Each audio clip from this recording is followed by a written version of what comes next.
جیسا کہ حسیب صاحب نے فرمایا، قرآن میں اللہ تعالیٰ نے کہا ہے کہ دین تو میں نے ایک ہی دیا ہے، اور یہی بات ایک امریکن جرنلسٹ گیری ولسن نے بھی اپنی کتاب لکھی ہے انڈرسٹینڈنگ آف قرآن.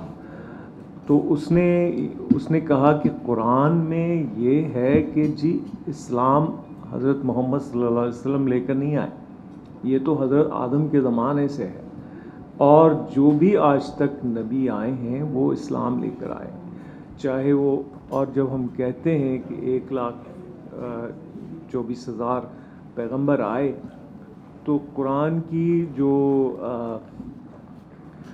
یہ سورہ بقرہ کی آخری جو دو آیات ہیں، اس میں بھی یہی ذکر ہے کہ لا نفرق بین احد من رسول وقالوا سمعنا واطعنا غفرانک ربنا والیک المصیر، کہ ہم نبیوں کے درمیان فرق نہیں کرتے، اور جتنے نبی آئے ہیں ان کے لیے ہم کہتے ہیں، کہا گیا وقالوا سمعنا واطعنا، ہم نے سنا اور ہم اطاعت لے آئے.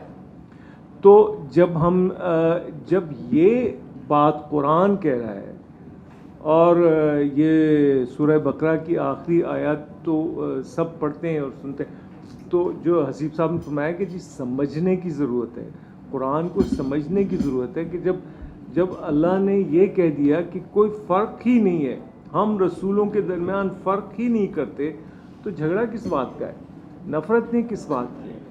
پھر دوسری بات یہ کہ آخری خطبے میں پروفٹ صلی اللہ علیہ وسلم نے فرمایا کہ عربی اور اجمی، گورے اور کالے، اور امیر اور غریب کا فرق میں ختم کرتا ہوں.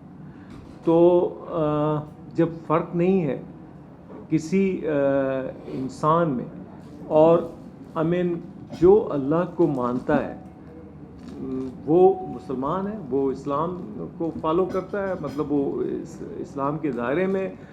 تو جب ہم فرق ہی نہیں کرتے، 1,24,000، اس میں ہو سکتا ہے کہ بدھ مت بھی شامل ہو، اس میں اور دوسرے بھی لوگ شامل ہوں جن کو ہم جانتے نہیں، ہم تو چند نبیوں کو جانتے ہیں. تو جب ہم نے فرق نہیں کرنا ہے تو ہم ڈفرنس اور ہیٹرڈ کیوں پالتے ہیں؟ جب ہم نفرت کیوں پالتے ہیں اس بیس پہ کہ یہ فلاں ہے، یہ فلاں ہے؟ تو اسلام تو محبت اور امن کا درس اپنی قرآن میں دے رہا ہے. وہ کہہ رہے لا نفرق بین احد من رسول، رسولوں کے درمیان فرق ہی نہیں کرنا ہے. تو پھر باقی یہ جو ڈفرنس ہے، جو ہیٹرڈ ہے، جو لڑائیاں ہیں یا جھگڑے ہیں، اس کی تو بنیاد ختم ہو جاتی. پھر یہ جو ایک اور جو اسلام میں ٹیچنگ ہے، اسلامی ٹیچنگ، اس پہ ہم عمل کرتے کہ وطن پرستی حرام ہے. وطن پرستی اسی طرح ہے جس طرح کہ بت پرستی. وطن سے محبت اور چیز ہے، patriotism is something and nationalism is something. Nationalism is a western ideology, west کی انوینٹڈ ہے یہ، اور اس جو ویسٹ کی جو آئیڈیالوجی ہے نیشنلزم، اس میں اس ٹریپ میں ہم بھی پھنس گئے. Otherwise nationalism was not existed, اور یہ گورا اپنے ساتھ لے کے آیا، یا جو لوگ انگلستان گئے پڑھنے کے لیے، قائد اعظم اور گاندھی، یہ نیشنلزم سیکھ کر آئے. Otherwise nationalism was not existed in India, اور not anywhere else except western countries.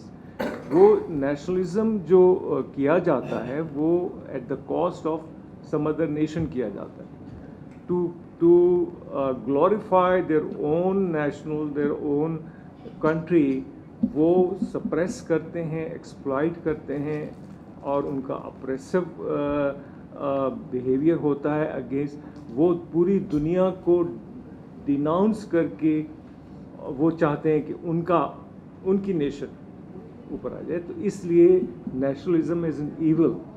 اس پہ یہ جو ٹیگور نے بھی ایک کتاب لکھی نیشنلزم از این ایول, تو وہ بھی پڑھنے والی ہے. اور یہ جو اور دیکھا جائے تو یہ عین اسلامک ٹیچنگ ہے کہ وطن پرستی یہ حرام کیا ہے. وطن پرستی از اے نیگیٹو.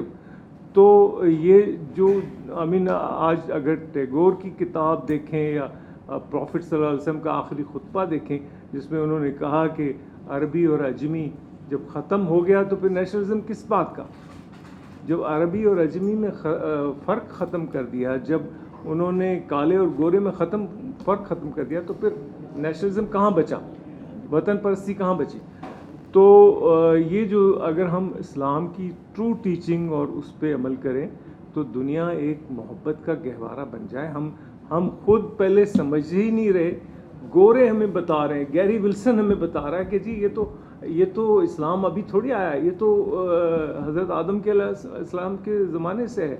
اور اسلام تو انکلوسو ہے, وہ کسی کو ایکسکلوڈ کرتا ہی نہیں ہے. جب نبیوں کے درمیان نہ فرق کرنے کی ٹیچنگ دی گئی ہے تو پھر لڑائی جھگڑا اور نفرت کس بات کی. Thank you.